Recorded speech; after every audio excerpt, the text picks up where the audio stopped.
ಹುಬ್ಬಳ್ಳಿ ಧಾರವಾಡ ನಗರ ವ್ಯಾಪ್ತಿಯಲ್ಲಿ ಇರುವಂತಹ ನಮ್ಮ ಸ್ಥಳೀಯ ಶಾಸಕರು ಒಂದು ಮಾಹಿತಿಯನ್ನು ನಮಗೆ ಕೊಟ್ಟಿದ್ದರು. ಮೇ 2ನೇ ತಾರೀಕಿಂದ 10ನೇ ತಾರೀಕು ನಡುವೆ ಅತಿ ಹೆಚ್ಚು ಸಿಮ್ಗಳ ಒಂದು ಮಾರಾಟ ಆಗಿದೆ ಅನ್ನುವಂಥ ಒಂದು ಮಾಹಿತಿ ಮತ್ತು ಧಾರವಾಡ ನಗರದ ವಿದ್ಯಾಗಿರಿ ಪೊಲೀಸ್ ಠಾಣಾ ಸರಹದ್ನಲ್ಲಿರುವಂಥ ಜನ್ನತ್ ನಗರ್ ಮತ್ತು ಆರೋಗ್ಯ ನಗರ್ ಅನ್ನುವಂಥ 2 ಏರಿಯಾಗಳಲ್ಲಿ ಕೆಲ ವ್ಯಕ್ತಿಗಳು ಇಲ್ಲಿ ಸ್ಥಳೀಯರು ಅಲ್ಲ ಅನಿಸುವಂಥ ವ್ಯಕ್ತಿಗಳು ಅನುಮಾನಾಸ್ಪದವಾಗಿ ಓಡಾಡ್ತಾರೆ ಅಂತ ಒಂದು ಮಾಹಿತಿಯನ್ನು ಶೇರ್ ಮಾಡಿದರು. ಆ ಮಾಹಿತಿಯನ್ನು ನಾವು ಕೂಲಂಕುಷವಾಗಿ ಪ್ರಾರಂಭದಲ್ಲಿ ನಮ್ಮ ಮಫ್ತಿ ಸಿಬ್ಬಂದಿಯನ್ನು ಮತ್ತು ನಮ್ಮ ಅಧಿಕಾರಿಗಳು ಕೂಡ ಮಫ್ತಿಲಿ ಹೋಗಿ ಎಲ್ಲ ವೆರಿಫೈ ಮಾಡಿ ಆಮೇಲೆ ನಂತರ ಅಧಿಕೃತವಾಗಿ ಅದನ್ನು ಒಂದು ಥರೋ ಎನ್ಕ್ವೈರಿ ಮಾಡಿಕೊಂಡು ಒಂದು ಡೀಟೇಲ್ ರಿಪೋರ್ಟನ್ನು ನಾನು ಪಡೆದುಕೊಳ್ತಾ ಇದ್ದೀನಿ. ಅದರಲ್ಲಿ ವೆರಿಫೈ ಮಾಡಿದಂಥ ಸಂದರ್ಭದಲ್ಲಿ ಜನ್ನತ್ ನಗರಲ್ಲಿರುವಂಥ ಬಿಲಾಲ್ ಮಸೀದಿ ಮತ್ತು ಆರೋಗ್ಯ ನಗರದಲ್ಲಿರುವಂಥ ಯೂಸುಫಾನ ಮಸೀದಿ ಇಲ್ಲಿ ಸುಮಾರು 21 ಜನ ವ್ಯಕ್ತಿಗಳು ಗುಜರಾತ್ ಮೂಲದವರು. ಇವರು ಸೂರತ್ ಜಿಲ್ಲೆ ಅಟ್ವಾ ಅನ್ನುವಂಥ ಒಂದು ಪೊಲೀಸ್ ಠಾಣಾ ಸರಹದ್ನಲ್ಲಿರುವಂಥ ವ್ಯಕ್ತಿಗಳು. ಈ ವ್ಯಕ್ತಿಗಳು ಒಟ್ಟು 21 ಜನ ಇಲ್ಲಿ ವಿವಿಧ ತರಬೇತಿಗಾಗಿ ಮತ್ತು ಧಾರ್ಮಿಕ ಆಚರಣೆಗಳ ಕಲಿಕೆಗಾಗಿ ಬಂದಿರುವಂಥದ್ದು ನಮಗೆ ತಿಳಿದು ಬಂದಿದೆ. 15ರಿಂದ 56 ವರ್ಷ ವಯಸ್ಸಿನ ಒಂದು ಏಜ್ ಗ್ರೂಪಲ್ಲಿದ್ದಾರೆ.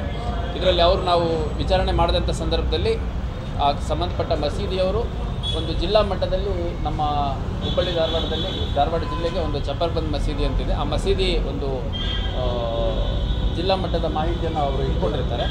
ಅಂತರ್ಜಿಲ್ಲಾ ಮತ್ತು ರಾಜ್ಯದ ಯಾರು ಈ ರೀತಿ ತರಬೇತಿಯನ್ನು ಪಡ್ಕೋಬೇಕು ಅಂತ ಬರ್ತಾರೆ ಅವರ ಒಂದು ವಿವರಗಳನ್ನು ಪಡ್ಕೊಂಡು ಸಂಬಂಧಪಟ್ಟ ಈ ಒಂದು ಕೇಸಲ್ಲಿ ಸೂರತ್ ಜಿಲ್ಲೆ ಏನಿದೆ ಸೂರತ್ ನಗರ ಅದರ ಒಂದು ಅಟ್ವಾ ಪೊಲೀಸ್ ಸ್ಟೇಷನ್ ವ್ಯಾಪ್ತಿಯಲ್ಲಿ ಇವರೆಲ್ಲರದ್ದು ಹೆಚ್ಚು ಕಡಿಮೆ ಮನೆಗಳಿದ್ದಾವೆ.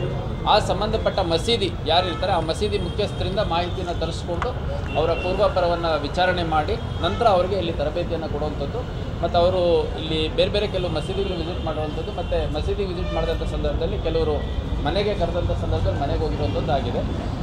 ಹೊರತುಪಡಿಸಿ ಇವರ ಯಾವುದೇ ಒಂದು ವಿದೇಶಿ ಮೂಲದ ವ್ಯಕ್ತಿಗಳಲ್ಲ ಅನ್ನುವಂಥದ್ದು ನಾವು ಖಾತ್ರಿಪಡಿಸ್ಕೊಂಡಿದ್ದೇವೆ ಮತ್ತು ಇವರ ದಾಖಲೆಗಳು ಅಂದರೆ ಅದು ಆಧಾರ್ ಕಾರ್ಡ್ ಇರ್ಬೋದು ಬೇರೆ ಡೀಟೇಲ್ಸ್ ಇರ್ಬೋದು ಅದನ್ನೆಲ್ಲ ಪಡ್ಕೊಂಡಿದ್ದೀವಿ.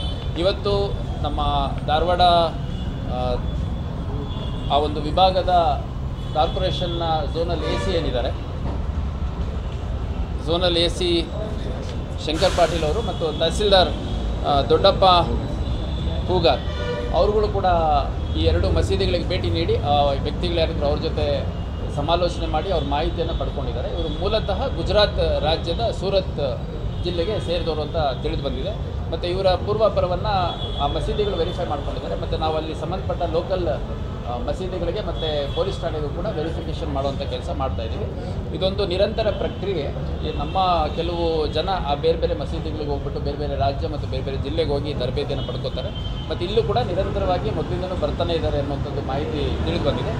ಇಷ್ಟಾಗೂ ಈ ಒಂದು ಸಿಮ್ ಏನು ಹೆಚ್ಚುವರಿ ಮಾರಾಟ ಆಗಿದೆ ಅನ್ನೋದ್ರ ಬಗ್ಗೆ ನಾವು ಸಂಬಂಧಪಟ್ಟ ಸರ್ವಿಸ್ ಪ್ರೊವೈಡರ್ಸ್ ಯಾರಿದ್ದಾರೆ ಅವ್ರಿಗೆ ಸೆನ್ಸಿಟೈಸ್ ಮಾಡಿದ್ವಿ ಮತ್ತು ಅವ್ರದ್ದು ಸ್ಥಳೀಯ ಪೊಲೀಸ್ ಠಾಣೆಯಲ್ಲಿ ಯಾರು ಈ ಥರ ಸರ್ವಿಸ್ ಪ್ರೊವೈಡರ್ಸ್ ಇದ್ದಾರೆ ಅವ್ರನ್ನ ಕರೆಸ್ಬಿಟ್ಟು ಒಂದು ಸಭೆ ಮಾಡಿ ಅಂತ ಹೇಳಿದ್ವಿ ಮತ್ತು ಜಿಲ್ಲಾ ಮಟ್ಟದಲ್ಲಿ ಅಂದರೆ ಈ ನಗರ ಹುಬ್ಬಳ್ಳಿ ಧಾರವಾಡ ಕೇಂದ್ರಿತವಾಗಿ ಯಾರ್ಯಾರು ಸರ್ವಿಸ್ ಪ್ರೊವೈಡರ್ಸ್ ಇದ್ದಾರೆ ಅವರೆಲ್ಲರಿಗೂ ಕರೆದುಬಿಟ್ಟು ಅವ್ರನ್ನ ಸೆನ್ಸಿಟೈಸ್ ಮಾಡುವಂಥದ್ದು ಮತ್ತು ಈ ಥರ ಏನಾದರೂ ಹೆಚ್ಚುವರಿ ಸಿಮ್ ಯಾವುದಾದ್ರು ಒಂದು ಪರ್ಟಿಕ್ಯುಲರ್ ರೀಜನಲ್ಲಿ ಅಥವಾ ಪರ್ಟಿಕ್ಯುಲರ್ ಸೆಕ್ಷನ್ ಆಫ್ ಪೀಪಲ್ ಏನಾದ್ರು ತೊಗೊಂಡಿದ್ದಾರೆ ಅನ್ನೋಂಥದ್ದು ಏನಾದರೂ ಅವರಿಗೆ ತಿಳಿದು ಬಂದಿದ್ದಾದರೆ ಅದ್ರ ಬಗ್ಗೆ ಅಗತ್ಯ ಕ್ರಮವನ್ನು ಕೈಗೊಳ್ಳಲಾಗುತ್ತೆ. ಅದನ್ನು ಪರಿಶೀಲನೆ ಇನ್ನೂ ಮಾಡಬೇಕಾಗಿದೆ. ಸಿಮ್ ಹೆಚ್ಚುವರಿಯಾಗಿ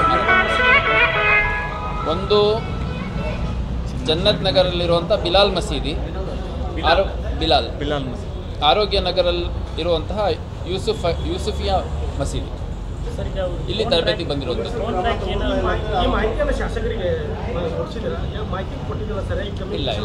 ಅಲ್ಲ ಶಾಸಕರು ನನಗೆ ಫೋನ್ ಮುಖಾಂತರ ಕೂಡ ಈ ಥರ ಇದೆ ಅಂತ ನೋಡಿ ನಮ್ಮ ಲೋಕಲ್ ಕಾರ್ಯಕರ್ತರು ಮತ್ತು ನಮ್ಮ ಕಾರ್ಪೊರೇಟರ್ಗಳು ಹೇಳ್ತಾರೆ ಅಂತ ಮಾಹಿತಿ ಕೊಟ್ಟಿದ್ದರು ಮತ್ತು ಅವ್ರು ಯಾರು ಮಾಹಿತಿಯನ್ನು ಕೊಟ್ಟಿದ್ರು ಅವ್ರದ್ದು ಕಾಂಟ್ಯಾಕ್ಟ್ ನಂಬರ್ ಕೂಡ ಕೊಟ್ಟಿದ್ದರು.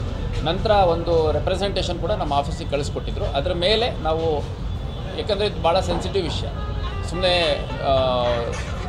ಹಿಂಗಲ್ಲ ಹಿಂಗೆ ಅಂತ ನಾವು ಅದೆಲ್ಲ ಸಂಪೂರ್ಣ ಮಾಹಿತಿಯನ್ನು ನಾವು ಕೂಡ ಪಡ್ಕೊಂಡಿದ್ವಿ ಮತ್ತು ಯಾರು ಈ ಒಂದು ತರಬೇತಿಯನ್ನು ಆಯೋಜನೆ ಮಾಡಿದ್ದಾರೆ ಅವರು ಸಂಬಂಧಪಟ್ಟ ಮಸೀದಿ ಏನಿದೆ ಅಲ್ಲಿ ಆ ಮಸೀದಿಯಿಂದ ರೆಫರೆನ್ಸ್ ತೊಗೊಂಡು ಇಲ್ಲಿ ಕರ್ಕೊಂಬಂದು ತರಬೇತಿ ಕೊಡಿಸ್ತಾ ಇರೋದು. ಇವಾಗ ನಮಗೆ ವಿಚಾರಣೆಯಲ್ಲಿ ಕಂಡುಬಂದ ಅಂಶಗಳೇನೆಂದರೆ ಕೆಲವರು ತರಬೇತಿ ಸ್ವಲ್ಪ ಬ್ರೇಕ್ ಆಗಿರುತ್ತೆ, ಕೆಲವರಿಗೆ ಬಾಲ್ಯಾವಸ್ಥೆಯಲ್ಲಿ ಮದ್ರಸೆಗಳಿಗೆ ಹೋಗ್ಲಿಕ್ಕಾಗಿರಲ್ಲ, ಅಥವಾ ಮಧ್ಯದಲ್ಲಿ ಬೇರೆ ಬೇರೆ ಕಾರಣಗಳಿಂದ ಅವ್ರದ್ದು ರೂಟೀನ್ಸ್ ಏನಿದೆ ಅದು ಡಿಸ್ಟರ್ಬ್ ಆಗಿರುತ್ತೆ. ಅಂಥವ್ರಿಗೆ ಇನ್ನೊಂದು ಸರಿ ಕರೆಕ್ಟಾಗಿ ತರಬೇತಿಯನ್ನು ಕೊಡೋದು. ಮತ್ತು ಇದರಲ್ಲಿ ಆ ಭಾಗದಲ್ಲಿ ಸ್ವಲ್ಪ ಹೆಚ್ಚು ನುರಿತಂಥವರು ಕೂಡ ಇದ್ದಾರೆ. ಅಂಥವ್ರನ್ನು ಕರ್ಕೊಂಡ್ಬಂದು ಇಲ್ಲಿ ಮಸೀದಿಗಳಲ್ಲಿ ಅಲ್ಲಿನ ಆಚಾರ ವಿಚಾರಗಳ ಬಗ್ಗೆ ಕೂಡ ಮಾಹಿತಿಯನ್ನು ಶೇರ್ ಮಾಡೋವಂಥದ್ದು ಮಾಡ್ತಾಯಿದ್ದಾರೆ. ಇವತ್ತು ನಮ್ಮ ಝೋನಲ್ಲಿ AC ಮತ್ತು ತಹಸೀಲ್ದಾರ್ ಕೂಡ ಸ್ಥಳಕ್ಕೆ ಬಂದು ಆ ಸಮಗ್ರ ಮಾಹಿತಿಯನ್ನು ಅವರು ಕೂಡ ಕಲೆ ಹಾಕಿದ್ದಾರೆ. ಅವರು ಆಧಾರ್ ಕಾರ್ಡು ಮತ್ತು ಬೇರೆ ಬೇರೆ ಏನು ಡಾಕ್ಯುಮೆಂಟ್ಸ್ ಕೊಟ್ಟಿದ್ರು ಅದರದ್ದು ವಿವರಗಳು ಕೂಡ ಪಡ್ಕೋತಾ ಇದ್ದಾರೆ, ಅಂದರೆ ತೊಗೊಂಡಿದ್ದಾರೆ. ಅವರು ಕೂಡ ಕ್ರಾಸ್ ವೆರಿಫೈ ಮಾಡುವಂಥ ಕೆಲಸ ಕೂಡ ಮಾಡ್ತಾರೆ.